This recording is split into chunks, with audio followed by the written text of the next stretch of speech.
जैसा कि आप सबको मालूम है कि 15 तारीख 15 मई जो है वो इंटरनेशनल फैमिली डे के रूप में मनाया जाता है।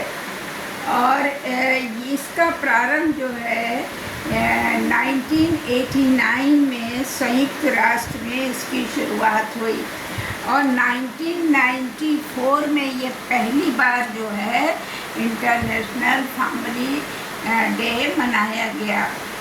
और इस इंटरनेशनल फैमिली डे का जो मुख्य उद्देश्य है वो इस प्रकार से है।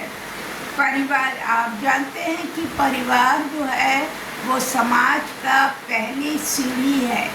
समाज कई परिवारों को मिलकर जो है एक समाज का निर्माण होता है। तो परिवार जो है वो समाज की एक बुनियादी इकाई है और एक बहुत मजबूत इकाई है। तो पहला इसका जो उद्देश्य ये है।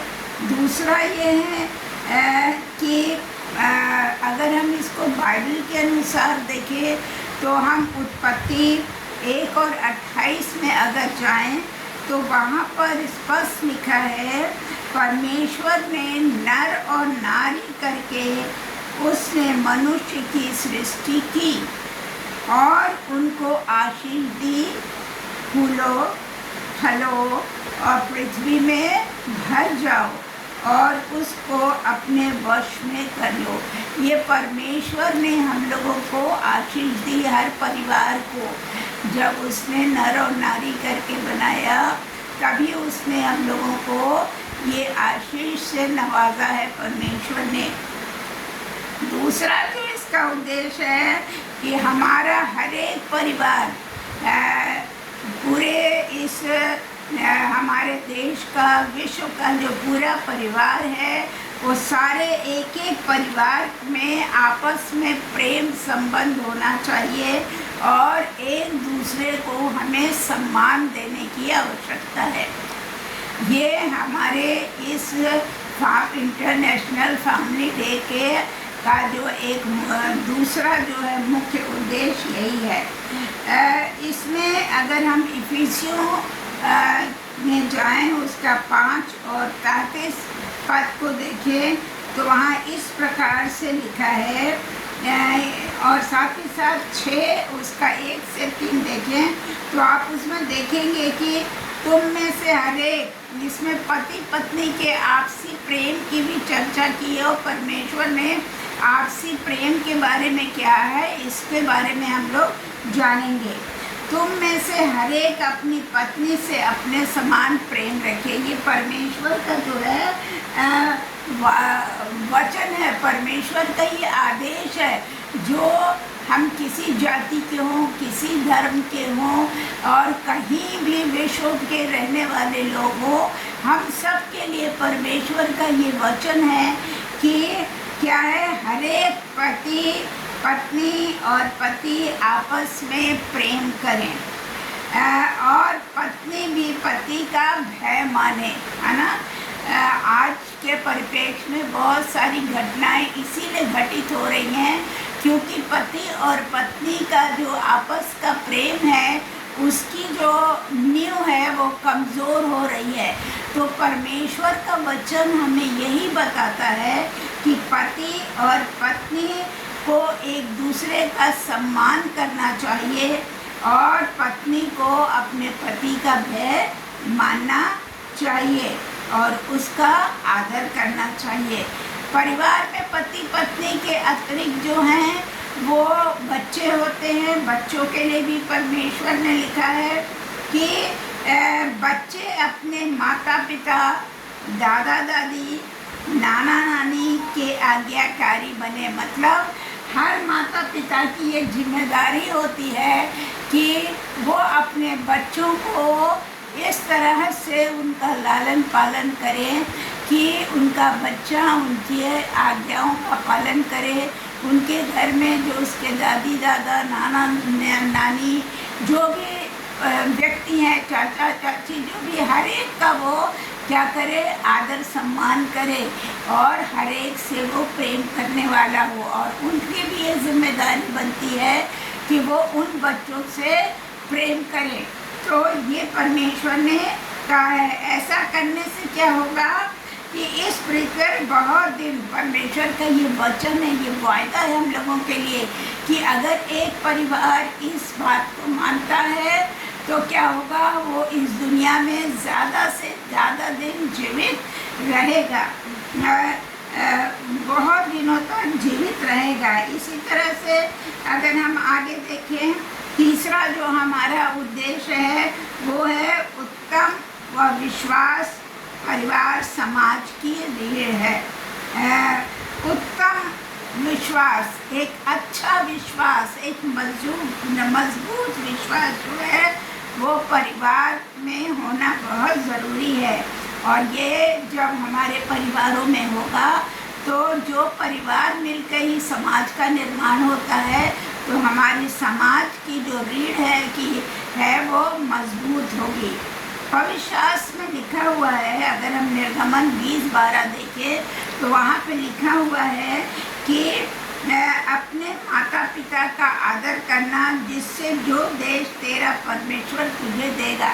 अब वो देश कोई भी हो सकता, विश्व का कोई भी देश जहाँ पर उसके लिए परमेश्वर ने योजना बना के रखी है, जहाँ उसे जाना है, जो उसे कार्य करना है, तो वो जब हम अपने माता पिता का आदर करेंगे तब क्या है, परमेश्वर क्या कह रहा है, जिससे जो देश तेरा परमेश्वर तुझे देता है उसमें तू बहुत दिन रहने पाएगा। देखिए, आपके दीर्घायु होने के लिए परमेश्वर आपको वचन दे रहा है कि यदि आप माता पिता के, अपने बुजुर्गों के, अपने दादी दादा नाना नानी का आदर करेंगे, सम्मान करेंगे, प्रेम करेंगे और पति पत्नी आपस में प्रेम करेंगे, तो वो क्या होंगे, दीर्घायु होंगे।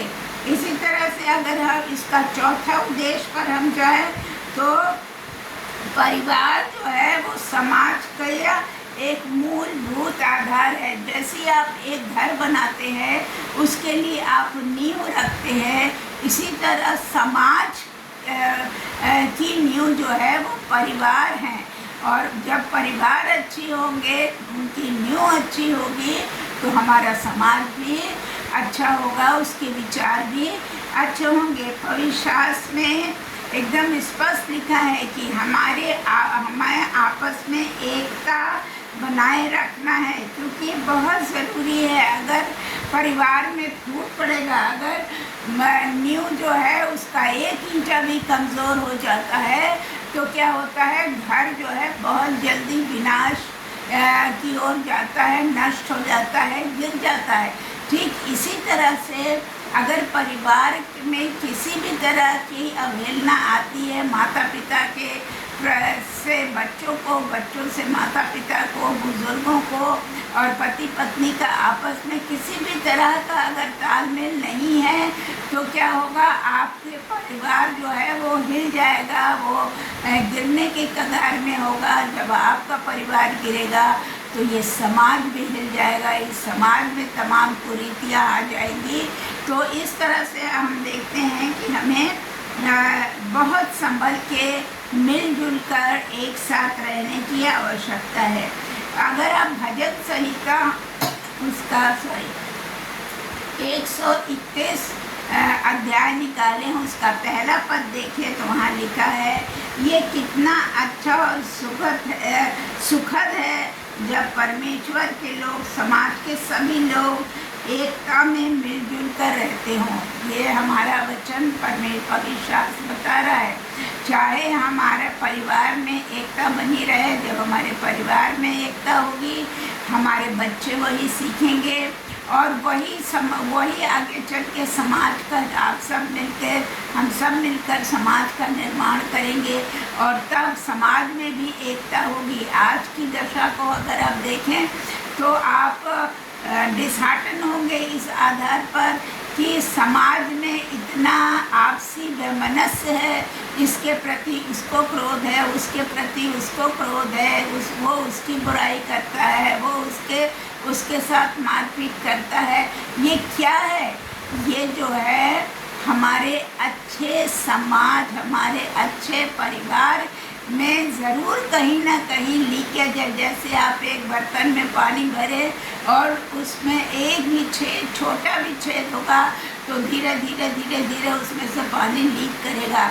ठीक इसी तरह से अगर हमारा परिवार सशक्त नहीं है, हमारे परिवार में किसी भी तरह की कमी है, घटी है, किसी भी तरह का हमारा आपसी एकता में कमी है, प्यार में कमी है, सम्मान में कमी है, तो हमारे समाज में ये जाएगा और हमारा समाज भी धीरे धीरे धीरे धीरे विनाश की ओर चलता चला जाएगा।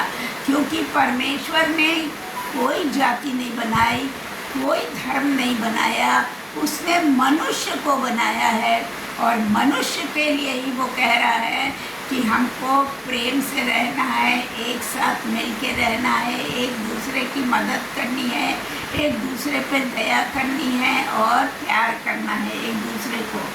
जब हम 5वें उद्देश्य की ओर जाते हैं तो समाज में दृढ़ बनाने के लिए जो है हमें सब यहोशू की एक पुस्तक है बाइबल में, उसके 24 और 15 पद में अगर जाएं तो वहाँ पर लिखा है सब मिलकर यहोवा की सेवा करो। अब इसमें क्या है, परमेश्वर का अपना स्थान है। क्यों? क्योंकि परमेश्वर हमारा पिता है और हेड ऑफ द फैमिली है, हेड ऑफ द कंट्री है, हेड ऑफ द वर्ल्ड है। और जब हम उसके साथ मिलजुल कर उसको सम्मान देते हैं, उसकी सेवा करते हैं, उसकी आज्ञाओं, सेवा करने से मतलब उसकी आज्ञाओं को मानते हैं और उसका अनुसरण करते हैं, तब क्या होता है कि परमेश्वर हमारे साथ साथ हमेशा बना रहता है।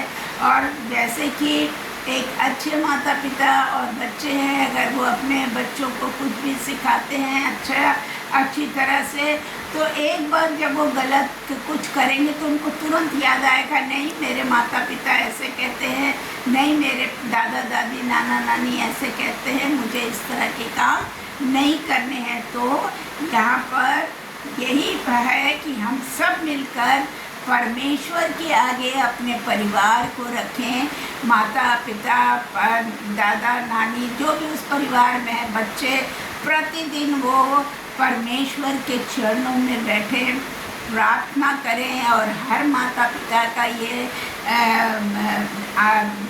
के ऊपर ये कार्य सौंपा गया परमेश्वर द्वारा कि हम अब जब बच्चे सोते हैं हम उससे पहले प्रार्थना करें उनके लिए, ताकि परमेश्वर उनको सारी आशीष दे, बुद्धि दे। क्योंकि परमेश्वर ने कहा है यदि तुमको बुद्धि की आवश्यकता है तो मुझसे मांगो। और जब बच्चे सोते हैं आप उनके ऊपर हाथ रख के उनके लिए प्रार्थना करिए और आप देखिए कि आपके बच्चे किस तरह से एक अच्छी मजबूत पेड़ के रूप में तैयार हो जाएंगे। छठा जो है वो इसका उद्देश्य क्या है, समाज को सुदृढ़ बनाना, मजबूत बनाना। और इसके लिए क्या है, जो अभी की जनरेशन है उसको हमको बिल्कुल मजबूत बनाने की आवश्यकता है। उसे हमें विश्वासी बनाने की ज़रूरत है, उसको हमको आज्ञाकारी बनाने की ज़रूरत है। उसको हम विभिन्न स्टोरीज़ के द्वारा, विभिन्न चीज़ों के द्वारा कि किस तरह से दया करना बहुत ज़रूरी है, वो चाहे एक मनुष्य के लिए हो, चाहे जानवर के साथ हो, पर हमको हर एक के साथ दया भाव से पेश आने की ज़रूरत है। अगर हम नीति वचन को देखें वहाँ उसका 22 और 6, तो उसमें लिखा है कि लड़के लड़कियों को उसी मार्ग की शिक्षा देना जिसमें उसे चलना चाहिए। ये किसका दायित्व है? ये माता पिता का दायित्व है कि अपने बच्चों को उसी मार्ग की शिक्षा दें जिसे उस पर चलना है। एक छोटी सी एक हम लोग उदाहरण ले, अगर मान लीजिए आपका बच्चा बच्चों में खेल रहा है और वो किसी को मार के चला आता है, तो क्या है, आप कहते हैं अरे अच्छा हुआ तुमने मारा, बहुत अच्छा काम किया। अगर वहीं पर वो बच्चा आपके पास आके बोल रहा है कि मैंने मारा, ये किया वो किया, तो आप उसको समझाइए, आप उसे बताइए कि नहीं, ये हमारा काम नहीं है, हमारा काम माफ़ करना है, हमारा काम सहना है। और जब ये दो चीज़ें हम अपने बच्चों के अंदर शुरू से भरेंगे तो बच्चा दयावंत होगा, वो दया सबके प्रति दिखाएगा और सबसे वो प्रेम करने वाला बच्चा होगा। सो माता पिता की, एक परिवार में माता पिता की जिम्मेदारी बहुत है और यही परिवार जो है, हर परिवार मिलकर एक समाज बनता है। और समाज में जो है, जब एक अच्छा, अगर आप एक पानी का ग्लास लें, उसमें जब आप थोड़ी सी चीनी डालें तो वो कम मीठा होगा, फिर उसके बाद आप और डालें तो वो और मीठा होगा। इसी तरह से जब समाज में ये बच्चे जाएंगे तो एक अच्छे समाज की स्थापना करेंगे। उसके बाद जो सातवां है, वो सातवां ये है कि हमारे परिवार जो है मजबूत बनाने के लिए क्रोध नहीं करना है, हमें क्रोध पर नियंत्रण करना है। आज क्या है, हर आदमी को इतना क्रोध है कि किसी ने कुछ बोला और हम लड़ने मिटने को तैयार हो जाते हैं, किसी ने कुछ बोला तो हम डंडा लाठी उठा लेते हैं। नहीं, आप एक बार चुप रह के देखिए तो शायद क्या बिल्कुल निश्चिंत है कि वो सामने वाला व्यक्ति कहेगा मैंने तो इसको इतनी गाली दी, मैंने तो इसके साथ दुर्व्यवहार किया, लेकिन फिर भी ये शांत रहा, तो उसका प्रभाव जो है बहुत अधिक उस पर पड़ेगा। तो हमें कहीं ना कहीं अपने क्रोध पर नियंत्रण करने की भी आवश्यकता है, क्योंकि क्रोध जो है वो बाइबल में भी लिखा है कि क्रोध जो है सब पापों की जड़ है। हम गुस्सा होते हैं, जल्दी से पति गुस्सा होता है तो पत्नी तो निर्बल स्त्री है, उसको तुरंत मार देता है। मारना कोई वो नहीं है। मैं अपना और अपने पति का एक अच्छी सी गवाही आपको बताती हूँ कि हम लोगों के आज 41 वर्ष हो गए शादी के, लेकिन कभी भी हम लोगों के परिवार में, हम पति पत्नी के बीच में ये मारपीट की कोई घटना नहीं हुई। नाराज़गी ज़रूर होती है, सभी पर उसमें होती है, लेकिन हम लोगों ने शुरू से इस चीज़ को अपनाया कि जब पति बोले तो पत्नी चुप होके हट जाए, अगर पत्नी बोलती है तो पति हट जाए। और आप देखिए, आप इसको अगर फॉलो करेंगे तो आपके परिवार में कभी भी कोई झगड़ा नहीं होगा। सास या माँ अगर बोल रही है तो चुप हो जाइए। हाँ, तो अगर आप भी बोलेंगी, जैसा कि आज दिखाई देता है, बड़ा दुख लगता है देख के कि कैसे एक बूढ़े को, एक बूढ़ी स्त्री और बूढ़े पिता को लोग मार के निकाल दे रहे हैं, लोग आश्रम में भेज दे रहे हैं। उस जगह पर अपने आप को रख के कभी देखिएगा, अगर ये स्थिति आपके साथ आएगी तो आपको कैसा लगेगा। तो मेरे प्यारों, इससे आपका समाज जो है दूषित होता है, इससे आपके समाज में दोष होता है, इससे आपका चरित्र सामने आता है कि आपके परिवार में प्रेम नाम की चीज़ है ही नहीं। तो सबसे पहले प्रेम, क्योंकि प्रेम जो है ना वो सारे पापों को ढांप देता है, सारी गलतियों को ढांप देता है, इसलिए हमें प्रेम करने की आवश्यकता है। और क्रोध पर जो है हमको क्या करना है, नियंत्रण करने की आवश्यकता है। तो इस तरह से आपने देखा कि इंटरनेशनल फैमिली डे मनाते तो हैं, लेकिन इसकी वास्तविकता में जब हम जाएंगे तो हमारा परिवार सुधरेगा, हमारे बच्चे सुधरेंगे, हमारे आपसी रिलेशन सही होंगे। जब हमारा परिवार सशक्त होगा तो हमारा समाज सशक्त होगा, हमारा समाज सशक्त होगा तो हमारा देश सशक्त होगा। तो इसलिए अपने देश और अपने समाज का सम्मान बनाने के लिए, उनको एक अच्छी स्थिति में पहुंचाने के लिए एक परिवार को सशक्त होना बहुत ज़रूरी है। प्रभु आप सबको इतनी आशीष दे कि आप उस प्रेम को समझे जो परमेश्वर ने लोगों के साथ किया। उसको कितना मारा गया, कूटा गया, लेकिन उसने कुछ भी नहीं बोला। जब लोग उस पर दोष लगा रहे थे कि तू तो ये करता है, तू ऐसा है, तू तो ये कर सकता है, तू लोगों को बचाता था, लोगों को चंगा करता था, तू अपने आप को क्यों नहीं बचा रहा है। तो उसने एक शब्द भी नहीं बोला। क्यों? क्योंकि वो जानता था कि जो परमेश्वर की इच्छा है वही पूरी होगी। इसी तरह हम सब के जीवन में परमेश्वर की एक इच्छा है, वो हमारे इसमें पूरी होती है, और हम अपने समाज को बेहतर बनाएं, अपने परिवार को बेहतर बनाएं। आज ये पढ़ लें कि हम अपने परिवार में प्यार को बढ़ाएंगे, क्रोध को हटाएंगे, एक दूसरे का सम्मान करेंगे, अपने बच्चों को अच्छी अच्छी बातें बताएंगे और वृद्धों का सम्मान करेंगे। तो प्रभु आप सबको बहुत आशीष दे। Thank you.